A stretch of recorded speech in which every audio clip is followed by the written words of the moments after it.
Hello, welcome back. This is Mary from Around the Craft Room.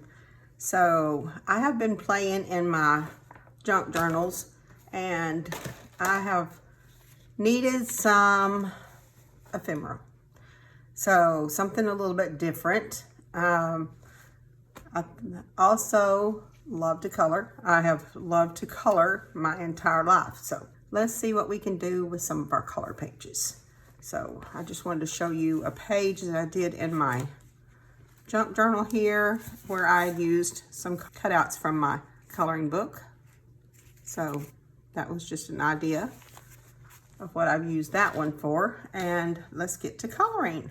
Now this is not anywhere near a coloring contest or best coloring ideas or anything like that. But here is some little, I do a lot of fussy cutting, and here is some little cuts out that I have cut out from different little coloring books.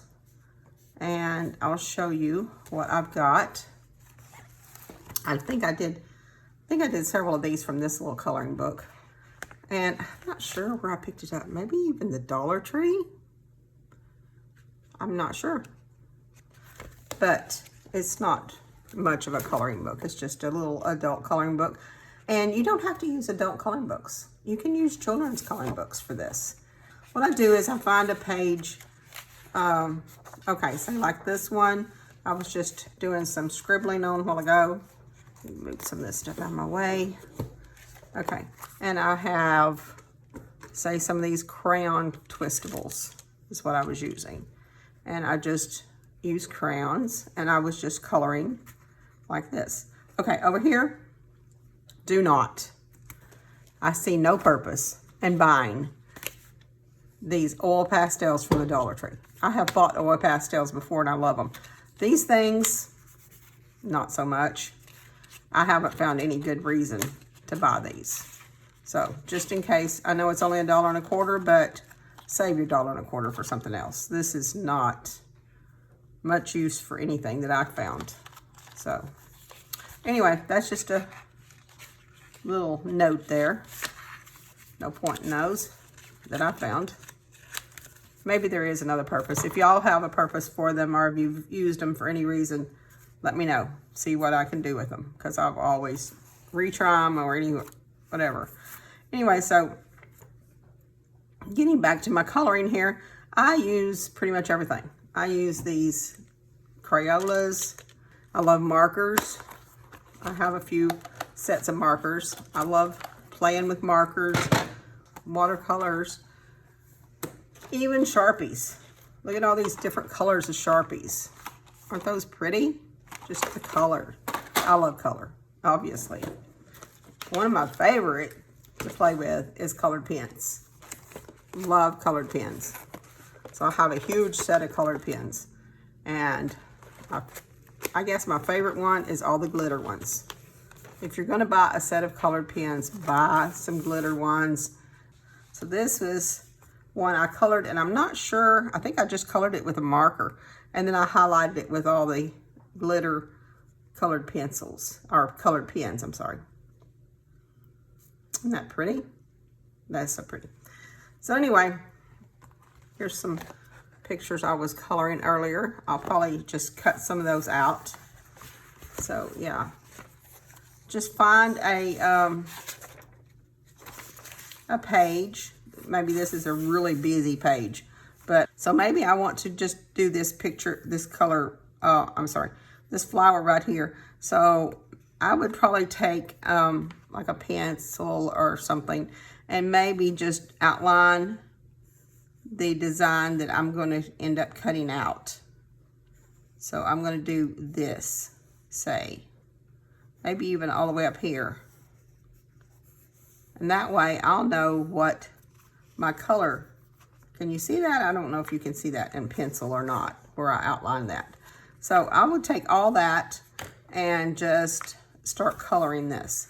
Now the way I usually do, first of all, the first thing you do, the very first thing you do when you start coloring a picture like this is to make sure that's not whatever's on the back side you don't want. Because if you like the back side better first, you might want to turn over there and color that one first. So this is what I would do with this. Now, the first thing I do, which I don't see where it is, just a second. Let me go see if I can find my mat. Well, I can't find my large one, so I found this one. This is like a little cutting mat from the Dollar Tree. I use these a lot in my coloring because that way it keeps the marker or whatever from going all the way through. I usually have a large one, but this one goes in one of my journals. So I'm just going to put that underneath my picture that I'm going to be coloring.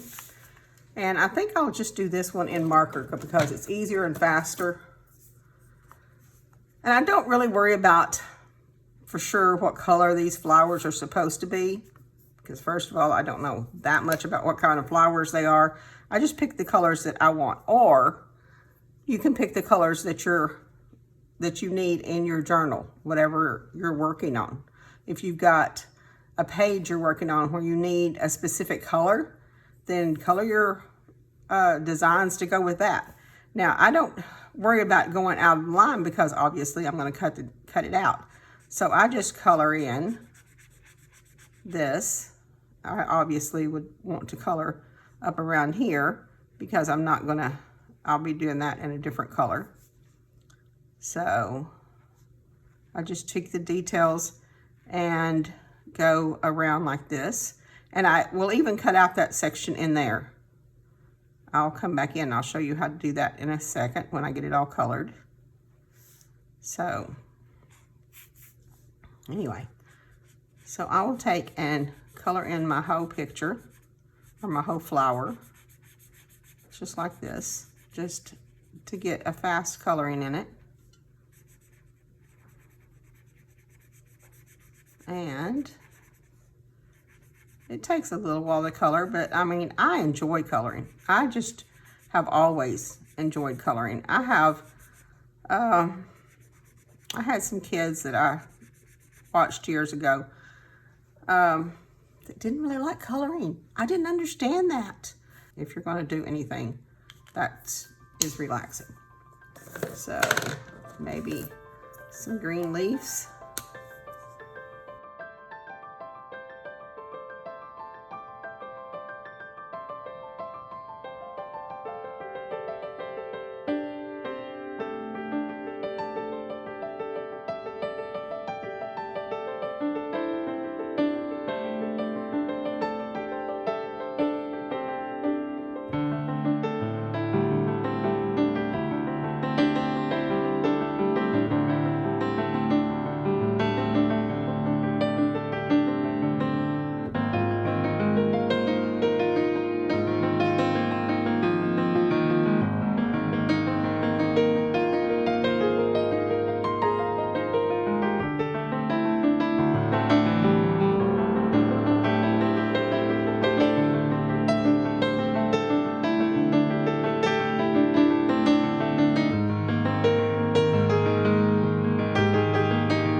There we go.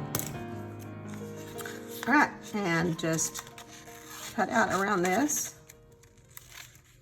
I cut out around all those other plant flowers because I never know whether or not I'm going to use that in something. Some of these I won't, but some of them I might come back and recolor.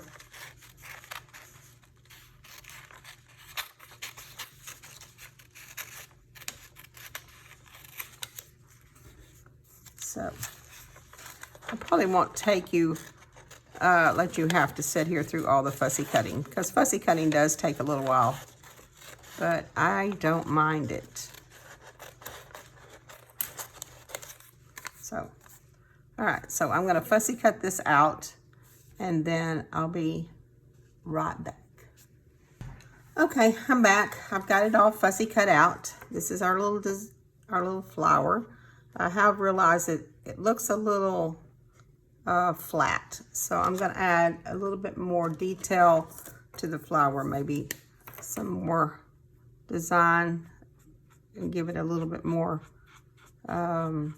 depth with some marker in here. Just like I said, this is not a coloring tutorial because a lot of people can do a lot better than me. I can obviously do even better than this, but this is not all about coloring. It's about just getting us some ephemera made. Now, it's really easy to tear up or something like that. Now, the idea, I haven't done this yet, but you know, you could, when you get this rough cut out in the first place, you could just glue it down to a piece of cardstock and then cut it all out from that. That would make it even sturdier. I also saw this page and I colored this little section here. Now, this would be a booger to fussy cut out. So this is where you could do just a rough cut and just an outline around something like this. Just do, first of all, I'll cut the whole thing out, which would be easier for, okay. Then come back in and just do like leave a little bit of a white border around it. Just kind of like this. There's nothing wrong with leaving an outline a little bit. Anyway, see how that would work too. I mean, these are books that I have, but you could also print plenty coloring sheets out online. There's lots of designs and things like that you can print out, and you can also use children's coloring books. Here's one that I've used that I've cut several little things out of. And let's see, this is one that I picked up somewhere that I think some child had already started coloring in it. But I could just, I mean, I'll probably go over that with something. Here's a little goldfish, little designs that I've cut out of this one. There's a little frog that I colored. And this, say the little chicken here. Let's see, we can color him real quick. Let's color him. Put that under there so we won't mess anything up. We can color him with a marker. Let's make him bright yellow.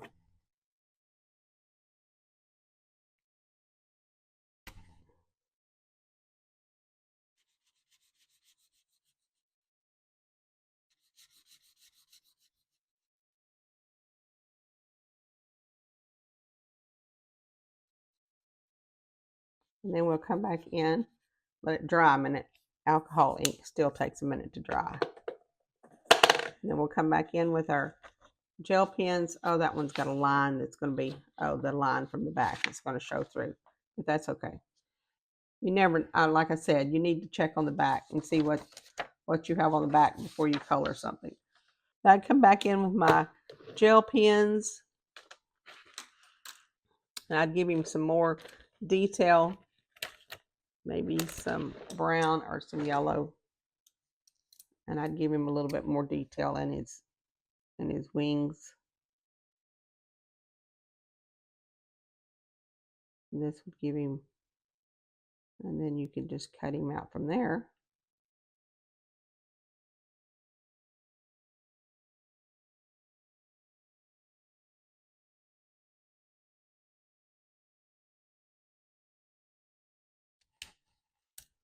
A little bit of shadow. And with gel pens, If you haven't ever shadowed anything with gel pens, they're really, make sure he's dry. Yeah. And if you haven't ever shadowed anything, you just get quite a bit of ink on him, and then take your finger and shadow it down and pull it down to give some more detail underneath there.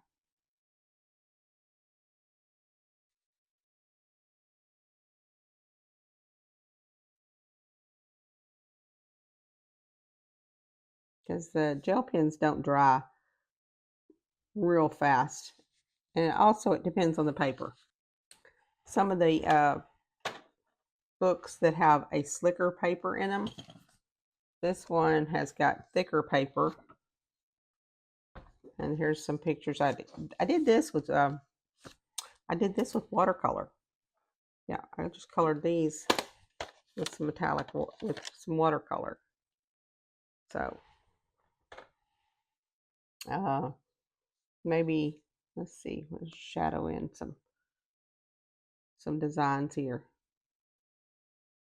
and then just smooth it out with your fingers.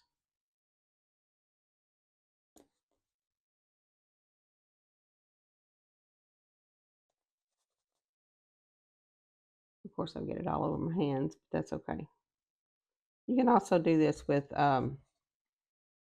like some kind of a tool. I don't know, some kind of a blending tool maybe.